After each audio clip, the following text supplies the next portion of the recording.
پر سوار ہوئے، یزیدی لشکر کے سامنے آئے، آ کر انہیں بڑے معقول طریقے سے سمجھانے کی کوشش کی کہ ظلم و ستم سے باز آ جاؤ، اس وقت روح زمین پر تمہارے نبی کا اور کوئی نواسا نہیں ہے، میرے فضائل کو تم اچھی طرح جانتے ہو، میں وہی حسین ہوں جس کے متعلق نبی کریم علیہ السلام نے ارشاد فرمایا کہ الحسن والحسین سیدا شباب اہل الجنہ، میں وہی حسین ہوں جس کو رسول اللہ کندھوں پر اٹھایا کرتے تھے،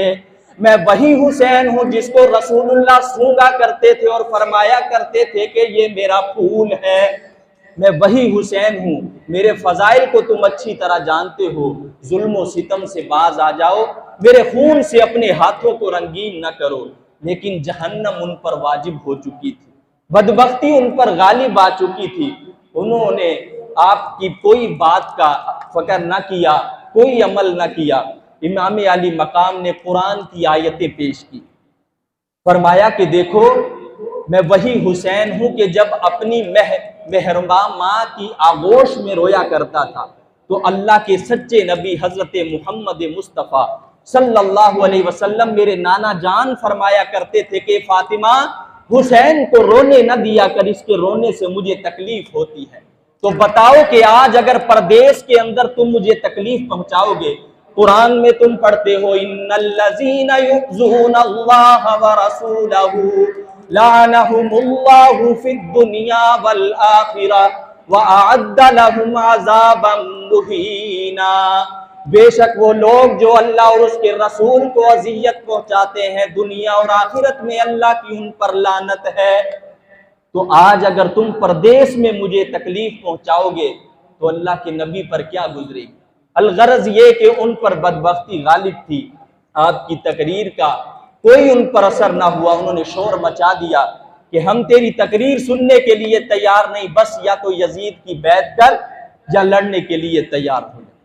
تو امام علی مقام نے فرمایا کہ میں نے حجت قائم کرنی تھی جو کر دی، کل قیامت کے دن اللہ کی بارگاہ میں یہ نہ کہہ سکو کہ یا اللہ ہمیں معلوم نہیں تھا، میں نے حجت قائم کرنی تھی وہ کر دی، اب تم سے جو ہوتا ہے کرو، جو ہم سے ہوگا ہم بھی کریں۔ ہے کہ اب محرم کی 9 تاریخ آ گئی، ان کے ارادے اتنے خطرناک ہو گئے کہ یزیدی لشکر کے اندر نکارے بجنے شروع ہو گئے، انہوں نے آپ کے خیموں کی طرف چکر لگانے شروع کر دی۔ امام علی مقام نے اپنے ایک عزیز سے کہا کہ جاؤ ان سے کہو کہ ایک دن کی ہمیں مہلت اور دے دو۔ آپ کا ساتھی گیا اور جا کر ان سے کہا کہ ایک دن کی مہلت دے دو، انہوں نے دے دی۔ 10ویں رات آ گئی، امام علی مقام امام حسین رضی اللہ تعالیٰ عنہ نے اپنے تمام عزیزوں کو جمع کیا اور فرمایا کہ میرے عزیزوں میں تم پر بہت خوش ہوں، اپنی خوشی کے ساتھ تمہیں اجازت دیتا ہوں جہاں تم سے ہو سکے چلے جاؤ، یہ لوگ میرے خون کے پیاسے ہیں، میرے خون سے ان کی پیاس بجھ جائے گی، تمہاری جانیں بچ جائیں گی۔ امام علی مقام نے اپنے تمام رفقا کو رخصت دی، آپ کے رفقا میں سے ایک بھی جانے کے واسطے تیار نہ ہوا۔ عرض کرنے لگے کہ امام پاک اس نازک وقت میں ہم آپ کو کیسے دشمنوں کے حوالے کر کے چلے جائیں؟ ایسے نازک وقت میں آپ کو اگر دشمنوں کے حوالے کر کے چلے گئے تو کل قیامت کے دن اللہ کے رسول کو کیا منہ دکھائیں گے؟ اللہ کا رسول فرمائے گا کہ تم نے اپنی جانوں کو میرے بیٹے حسین سے عزیز سمجھا، اسے دشمنوں کے نرغے میں چھوڑ کر تم چلے آئے۔ نہیں بلکہ ہم آپ کے ساتھ رہیں گے، اپنی جانیں پروانوں کی طرح آپ پر نثار کریں گے، ہم آپ کے ساتھ رہیں گے۔ امام علی مقام نے فرمایا کہ اگر تم نے حسین کے ساتھ رہنے کا عزم صمیم کر لیا ہے تو پھر صبر و استقلال کے پہاڑ بن جاؤ، ایسے پہاڑ بن جاؤ کہ ظلم و جفا کی کوئی آندھی تمہارے قدموں کو متزلزل نہ کر سکے۔ ہمارا باطل سے مقابلہ ہے، یہ ہمارے امتحان کا وقت ہے اور اللہ اپنے بندوں کا امتحان کیا کرتا ہے، تو پھر صبر و استقلال کے پہاڑ بن جاؤ۔ امام علی مقام نے اپنے تمام رفقا سے فرمایا کہ چلو اب اپنے اپنے خیموں میں جا کر آرام کرو، صبح جو اللہ کو منظور ہوگا ہو جائے۔ آپ کے تمام ساتھی آپ کی صحبت میں سے اٹھ کر اپنے اپنے مقام پر چلے۔ امام علی مقام امام حسین نے اپنے خیمے میں قرآن کریم کی تلاوت شروع کر دی۔ تلاوت کلام پاک کرتے کرتے آپ پر نیند کا غلبہ آیا۔ جیسے ہی نیند کا غلبہ آیا، امام علی مقام فرماتے ہیں کہ نبی مکرم سرور دو عالم نور مجسم رحمت دو عالم صلی اللہ علیہ وسلم میری خواب میں تشریف لے آئے اور آ کر مجھے اپنی آغوش میں لے لیا اور میرے سینے پر ہاتھ رکھ کے فرمایا کہ اللہم آت الحسین صبرا و اجرا،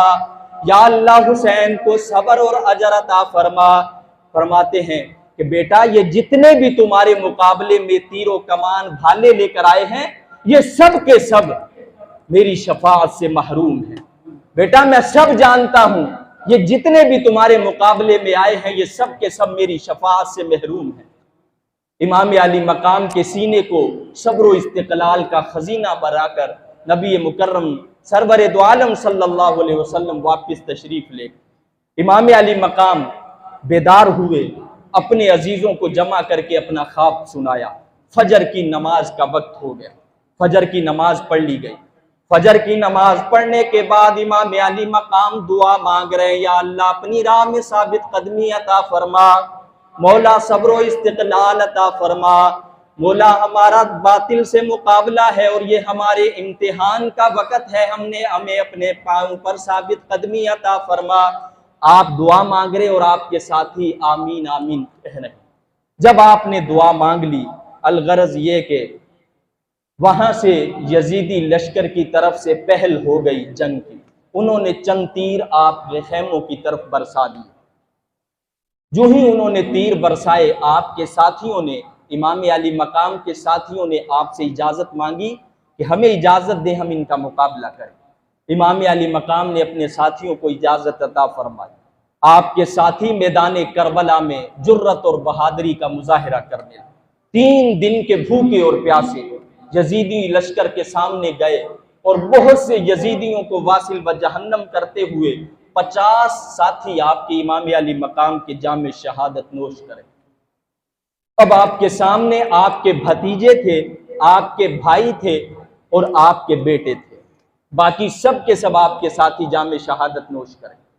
اب آپ کے بھائی آپ کے سامنے کھڑے تھے اور اجازت مانگ رہے تھے کہ بھائی ہمیں بھی اپنے ہاتھوں سے رخصت کیجئے، ہم بھی جام شہادت نوش کرنا چاہتے ہیں۔ امام علی مقام نے اپنے بھائیوں کو بھی میدان کربلا کی طرف رخصت کیا، ایک ایک کر کے آپ کے بھائی بھی جام شہادت نوش کر گئے۔ اب آپ کے سامنے آپ کے بھائی حضرت حسن مجتبیٰ کے بھتیجے، آپ کی آنکھوں کے تارے حضرت قاسم، جن کی منگنی آپ کی صاحبزادی حضرت سکینہ کے ساتھ ہوئی تھی، وہ کھڑے تھے اور وہ عرض کر رہے تھے کہ چچا جان مجھے بھی اپنے ہاتھوں سے رخصت کیجئے، میں بھی میدان کربلا میں شہید ہونا چاہتا ہوں، میں بھی آپ کے بعد زندہ نہیں رہنا چاہتا۔ امام علی مقام کی آنکھوں سے آنسو آ گئے۔ فرمایا کہ میرے بھتیجے تمہیں کس طرح رخصت دوں؟ اے میرے بھتیجے، میرے بھائی حسن مجتبیٰ کی یہ آرزو تھی کہ تمہارا نکاح سکینہ سے کر دیا جائے۔ اے میرے بھتیجے، میرے بعد مدینہ منورہ میں پہنچ کر سکینہ سے نکاح کر لینا تاکہ میرے بھائی کی آرزو پوری ہو جائے۔ اور آپ کے بھتیجے عرض کر رہے تھے چچا جان ابا جان کی ایک اور بھی آرزو تھی، وہ بھی سنیے۔ میرے ابا جان نے میرے گلے میں ایک تعویذ ڈالا تھا اور فرمایا تھا کہ اے بیٹا قاسم، اس تعویذ کو اس وقت کھول کر پڑھنا جب بڑا مصیبت کا وقت ہو۔ تو چچا جان اس سے بڑا مصیبت کا وقت کوئی اور نہیں آ سکتا۔ میں نے اس تعویذ کو کھول دیا، میں نے جو اس تعویذ کو کھول کر پڑھا، اس تعویذ پر لکھا ہوا ہے کہ اے میرے بیٹا قاسم، ایک وقت آئے گا کہ میرا بھائی حسین میدان کربلا میں دشمنوں میں گھر جائے گا، اگر میرے بیٹے ہو تو اس وقت اپنی جان کو عزیز نہ سمجھنا بلکہ اپنی جان اپنے چچا پر قربان کر دینا، کیونکہ اس وقت جو حسین پر قربان ہوں گے اللہ کی بارگاہ میں ان کا بہت بڑا مقام ہوگا۔ امام مسلم کے ساتھی امام علی مقام کے یہ بھتیجے حضرت قاسم نے جب یہ بات عرض کی تو امام علی مقام نے اپنے سینے سے لگایا، پیشانیوں کو چوما، اس جوان بھتیجے کو بھی میدان کربلا کی طرف رخصت کر دیا۔ یہ بھی جام شہادت نوش کر گئے۔ الغرض کہ آپ کے تمام ساتھی، آپ کے تمام بھائی بھتیجے سب کے سب میدان کربلا کے اندر ایک ایک کر کے جرت اور بہادری کا جوہر دکھاتے ہوئے جام شہادت نوش کر گئے۔ اب آپ کے ایک صاحبزادے بچے تھے، حضرت سید زین العابدین، وہ بیمار تھے، بیماری کی حالت میں لرزتے ہوئے بستر سے اٹھے، عرض کرنے لگے ابا جان مجھے بھی اپنے ہاتھوں سے رخصت کیجئے، میں بھی آپ کے بعد زندہ نہیں رہنا چاہتا۔ امام علی مقام نے اپنے جوان بیٹے کو سینے سے لگایا اور فرمایا کہ اے بیٹا تمہیں کس طرح رخصت کر دوں، حسین کی اولاد کا سلسلہ تمہیں سے تو جاری ہوگا۔ اے میرے بیٹا میں تمہارے لیے دعا کرتا ہوں اللہ تعالیٰ تمہیں زندہ رکھے اور میری اولاد کا سلسلہ تم ہی سے جاری ہوگا۔ امام زین العابدین کو آپ نے نصیحت فرمائی، باطنی خلافت ان کے سپرد کی۔ اب امام علی مقام اپنی تیاری فرماتے۔ اب آپ اس بات کو وقتاً فوقتاً اس تذکرے کے اندر سن کر آئے ہیں کہ امام علی مقام نے تلقین کی تو صبر کی جب بھی صبر کی تلقین کی، شریعت پر عمل کر کے نہ قرآن چھوڑا نہ نماز چھوڑی،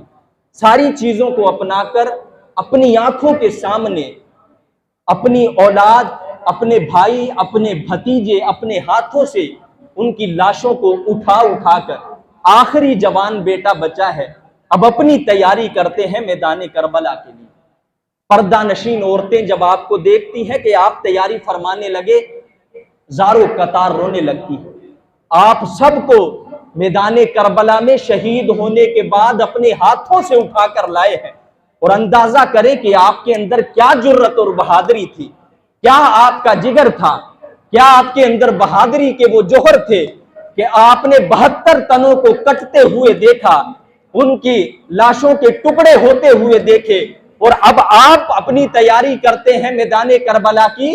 پردہ نشین عورتیں روتی ہیں تو پھر بھی صبر کی تلقین کرتے ہیں کہ اے شہربانو، اے زینب، اے سکینہ، رونا نہیں، تم آل رسول ہو، اللہ تمہاری عزتوں کا محافظ ہوگا، ہمیں لازماً دین اسلام کے لیے اپنی قربانی کو پیش کرنا ہے۔ امام علی مقام تیاری فرماتے ہیں۔ امام علی مقام نے سب کو صبر کی تلقین کی، صبر و استقلال کا خزینہ بنایا،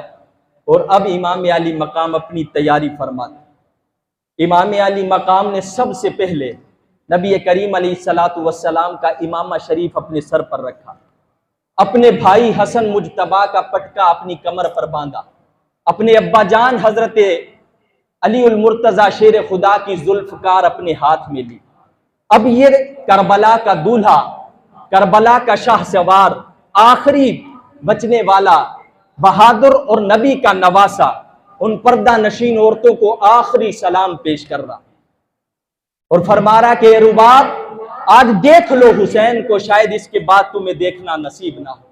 اے زینب، اپنے بھائی کو دیکھ لو، شاید اس کے بعد دیکھنا نصیب نہ ہو۔ امام علی مقام آخری سلام کر کے جب خیمے سے نکلنے لگتے ہیں، آپ کی بہن حضرت سیدہ زینب آگے بڑھتی ہے۔ اے میرے بھائی، تم نے سب کو اپنے ہاتھوں سے سوار کرا کے میدان کربلا کی طرف رخصت کیا، اے بھائی اب تمہیں کوئی سوار کرانے والا نہیں، کوئی رخصت کرنے والا نہیں، لاؤ تمہاری بہن زینب تمہیں رخصت کرتی ہے۔ آپ گھوڑے کی رکاب تھامتی ہیں، امام علی مقام گھوڑے پر سوار ہوتے ہیں، گھوڑے پر سوار ہو کر یزیدیوں کے سامنے جاتے ہیں اور انہیں مخاطب کر کے کہتے ہیں کہ دیکھو اب پیچھے کیا دیکھتے ہو، کوئی نہیں بچا، سب کے سب شہید ہو گئے،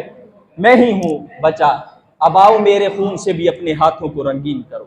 دعوت دیتے ہیں، سب کو بلاتے اپنی طرف۔ وہ یزیدی چاروں طرف سے آپ پر حملہ کرتے ہیں، لیکن امام علی مقام کے ہاتھ میں جو ذوالفقار ہے وہ بھی اپنے جوہر دکھا رہی ہے۔ امام علی مقام امام حسین رضی اللہ تعالیٰ عنہ نے جب ان یزیدیوں پر حملہ کیا، وہ بھیڑ بکریوں کی طرح آگے لگ کر بھاگ اٹھے، لیکن آپ کی تلوار ان کے جسموں سے آر پار ہو رہی تھی، اور ان کے سرب دینوں کے کٹ کٹ کر اس طرح زمین پر گر رہے تھے جس طرح موسم خزاں میں درختوں کے پتے وہ بے دین کٹ کٹ کر میدان کربلا پر گر رہے تھے، یہاں تک کہ امام علی مقام بھی زخموں سے چور چور ہو